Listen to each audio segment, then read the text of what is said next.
Oi, pessoal. Convidei o Ian para estar falando um pouquinho comigo sobre a carreira de TI, especialmente cibersegurança, sobre saúde mental. Ele vai contar um pouco do que ele estudou. Eu tive um problema aqui com o áudio do meu microfone e a minha interação com ele, a minha voz, né, acabou não saindo.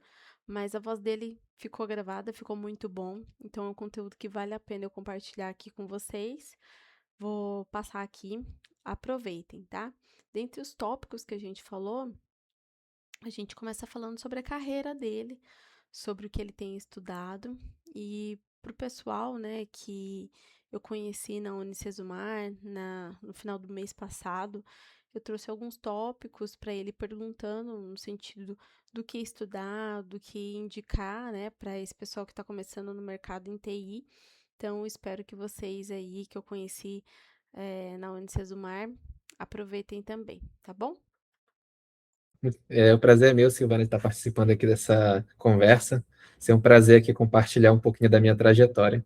Então, antes de tudo, eu me chamo Ian Dias, eu sou pen tester, eu atuo nessa área de ethical hacking, de hacking ético, chapéu branco, né? O hacker do bem. Já atuo cerca aí de 4 a 5 anos nessa área. Atualmente eu trabalho na Oplium.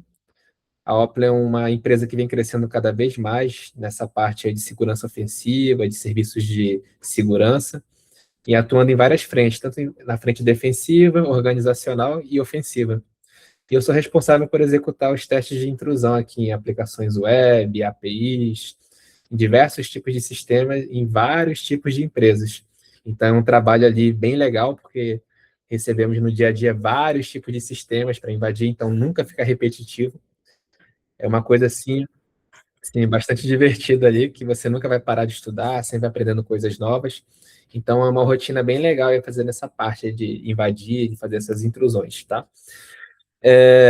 Além disso, de trabalhar nessa área de segurança ofensiva, de ter feito algumas formações, também já estou há um tempinho atrás como um psicoterapeuta, já me formei como em neurociências e psicoterapia breve. Foi uma coisa que me ajudou muito na minha carreira, essa parte de desenvolvimento de soft skills, de habilidades, de confiança, resolvendo alguns probleminhas que eu tinha. Isso me ajudou a alavancar um pouco mais a minha carreira, que é uma coisa muito interessante de ser feita, o profissional ali conseguir evoluir, que às vezes a trava é emocional e não necessariamente uma coisa lógica ali, uma coisa técnica.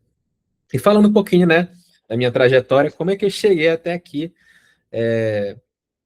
lá atrás da minha trajetória, há uma grande empresa de pentest, num cargo assim muito concorrido, em que tem um alto conhecimento técnico.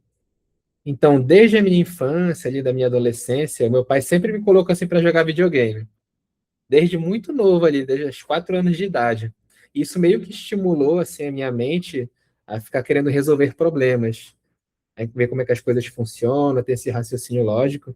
Eu lembro até que os jogos ficavam em inglês, aí meu pai falava: "Ah, se vira aí, aprende, tem que aprender a falar inglês, não sei o quê, para poder entender os jogos".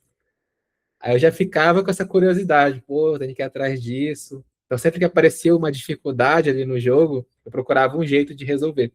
Aí eu sempre fui criando essa mentalidade. E passando um tempinho lá, pelos meus 12 anos de idade, eu ganhei meu primeiro computador. Nem tinha internet, não tinha nada. Era só um computador ali cru, com Windows, eu ficava mexendo nele mesmo sem internet. Aí, uma semana depois, meu pai adquiriu um plano de internet, aí eu comecei a utilizar. E aí que começou a minha trajetória nesse mundo aí de hacking, de ataque cibernético, como é que funciona a internet. E no começo era aquela parada assim, meio, meio aleatório, sabe? Quando a pessoa assim é curiosa, vai no YouTube, pesquisa, como é que funciona isso? Como é que eu faço essa rede funcionar? Esse programa não está funcionando. Então, eram coisas assim muito isoladas.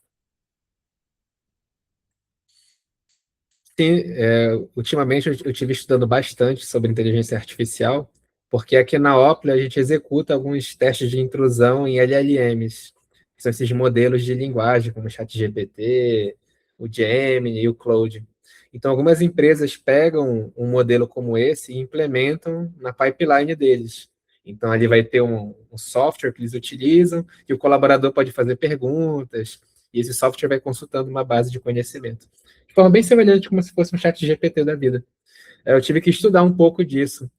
Tem uma plataforma muito legal, que é a galera aí que já mexe com essa questão de hacking, chamada Hack the Box, que é uma plataforma ali, algumas coisas gratuitas, mas se você tiver ali uma conta universitária, você consegue um desconto e paga ali o valor de uma Netflix mensal e vai ter acesso a um monte de curso de alto nível. E lá tem um curso de formação de AI Red Team, que é Red Team de inteligência artificial, para você se tornar um hacker disso. Aí vai explicando a parte de machine learning, estatística, até chegar na parte de invasão, ou seja, tem todo um fundamento matemático até chegar naquilo. E falando da IA, assim, não nessa parte de invadir a IA, mas usar ela no dia a dia, é imprescindível que a pessoa que vai entrar agora no mercado de tecnologia, ou ainda não quer fazer parte disso, dessa parte de IA, tem um pouco de preconceito, é importante deixar isso de lado, porque é muito importante ter essa tarefa, essa habilidade de desenvolver tarefas com IA. Porque utilizando a IA, você consegue ser muito produtivo, até mesmo nessa parte de cybersecurity, automatizar a criação de relatórios, ou até mesmo quando você se depara com um sistema novo, que acontece muito. Você consegue ir alimentando a IA ali com dados anonimizados para criar um contexto da aplicação e você ter uma expansão do que você deve testar. Às vezes tem teste ali que a gente deixa passar algumas coisas, porque a gente não tem como saber tudo. Mas com a IA dá para automatizar muito e acelerar isso. E eu venho usando constantemente a IA Cloud, né? Aquele plano ali que acho que é o do meio, de R$ 100 e alguma coisa. E tem sido muito bom, tem me ajudado muito a pegar trabalhos extras ali na empresa, pegar outros testes ao mesmo tempo. E é imprescindível ter esse tipo de. Opa, deu uma travadinha aqui. Voltou, Silvana? Voltou? Ah, tá. Então, continuando, é imprescindível ter esse tipo de habilidade. E trazendo um ponto aqui bem interessante sobre a IA, as pessoas aí devem acompanhar as notícias sobre os modelos, como o Claude Mythos, o Fable 5, que foi até proibido, né, pelo governo dos Estados Unidos de ser usado em outros países. E por incrível que pareça, não é só marketing isso, é uma coisa real.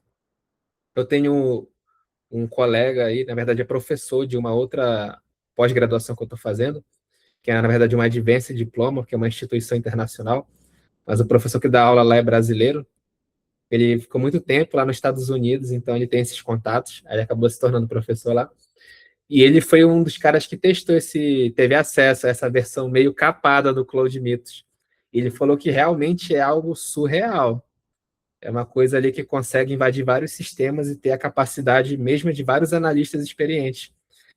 Então é uma coisa ali que no futuro as pessoas vão ter que se adaptar, nós vamos ter que nos adaptar a usar muito no dia a dia isso. E é claro, com aquela questão ali de usar no trabalho, mas saber utilizar de certa forma, não afetar a parte cognitiva. E se ficar só dependendo daquilo, não continuar estudando no plano de fundo ali, né? Por debaixo dos panos, não vai ter o resultado esperado. Excelente. Esse daí é um outro ponto, assim, bem legal, essa parte da ética, porque é uma coisa que deve ser bem trabalhada, que por mais que a pessoa se torne ali um analista, alguém que vai executar esses testes de intrusão, ela tem que levar muito em consideração organizar esse processo ético na cabeça dela. Porque durante o pentest de verdade ali, a pessoa vai ter acesso a muitos dados sigilosos e algumas coisas ali vão ser muito impactantes. E se a pessoa ali tiver um pezinho ali de desvio ético, ela pode fazer um estrago enorme numa empresa, numa organização. Então, em muitas formações de pentest, em módulos dedicados exclusivamente a essa parte de ética, para a pessoa tomar cuidado ali, não somente nesse aspecto filosófico puramente ético, né, de princípios e valores que a pessoa deve ter como profissional, mas também de cuidados e deslizes que podem acontecer no projeto. Então, às vezes, a pessoa, com as boas intenções, pode testar uma coisa que ela não deveria, colocar dados ali para ajudar o executivo a ver o impacto daquilo, mas não deveria, que aquilo ali vai violar alguma coisa, alguma legislação, alguma compliance, alguma política. Então é importante se atentar muito a isso. Então, em muitas formações de pentest, metodologias de pentest, eles levam muito isso em consideração, essa parte ética. E agora, falando de soft skills, eu já dei algumas palestras sobre esse tema, envolvendo a parte da comunicação. Essa é uma das partes mais importantes. Estava até conversando agora, né, Silvana, na época ali que eu estava começando nessa parte do pentest, a primeira vaga que eu consegui ali foi justamente se aproveitando dessa parte da comunicação e da elaboração de um relatório técnico. Porque quem não conhece muito a área de pentest, no pentest a gente tem que entregar um relatório e fazer uma apresentação para o cliente explicando o que é que nós detectamos, o que é que precisa melhorar no ambiente. Ou seja, é um tema bem delicado, tem que saber usar as palavras e saber não travar na frente deles. Então é uma coisa assim muito sensível. Então, utilizando dessa parte dessa habilidade de comunicação, que eu desenvolvi assim porque durante a minha infância e adolescência, nas escolas que eu frequentei, tinha muitos seminários, muita dessa prática de falar em frente, né? Falar em público, apresentar trabalhos. Então, é uma coisa assim que se você tem dificuldade com isso, ir treinando, porque a ansiedade que a gente sente ao falar em público é uma coisa normal, porque nós como seres humanos, nós temos muito forte essa parte genética de viver em grupo, em tribo. Então, quando a gente se expõe ali, é como se tivesse essa possibilidade da pessoa ser deixada de lado. Aí, para o nosso cérebro, isso significa a morte, uma coisa que a gente teme muito. É por isso que vem aquela sensação ruim, que a gente não consegue controlar. Isso é completamente normal, tá? Mas já já eu vou falar da parte que vai precisar de terapia. Nessa parte, você consegue trabalhar com respiração, ficar aqui no momento presente, falar de forma mais pausada, treinar isso, fazer essa exposição. Na maioria dos casos, vai resolver para pessoas assim que não têm essa experiência. Mas é treinar, tem que treinar isso. Até porque, falando aqui um pouquinho desse tópico de estudo, a gente aprende por contexto, nosso aprendizado é contextual. Por mais que você saiba invadir qualquer sistema do mundo, se você não treinar o ato da fala, da oratória, da prática de lembrar, digamos assim, de trazer o conteúdo de uma forma mais fácil de entender, na hora você não vai saber explicar, porque o seu cérebro não está treinado para isso. Então, vocês têm que levar isso, a pessoa que não tem muita experiência, como uma atividade obrigatória, ali, um treino obrigatório, fazendo parte da rotina de estudos. Praticar esse negócio de falar para o espelho ou gravar um vídeo falando. É até legal para estudar isso. Isso. Sim, é muito importante fazer isso.